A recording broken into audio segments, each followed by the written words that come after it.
Maglilinis muna tayo ng bahay para manatili pong malinis ang ating bahay. Kahit maliit man yan, dapat atin pong panatilihin na malinis ang bahay po natin para magandang galawan at para maliwalas po.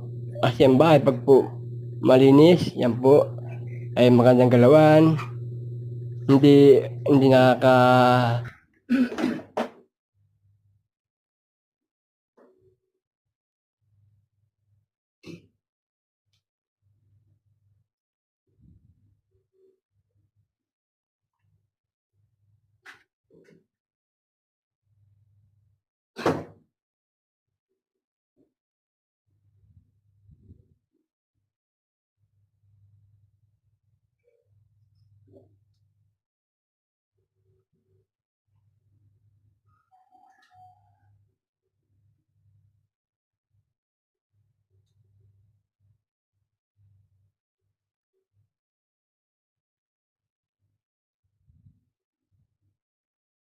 okay po, malinis na.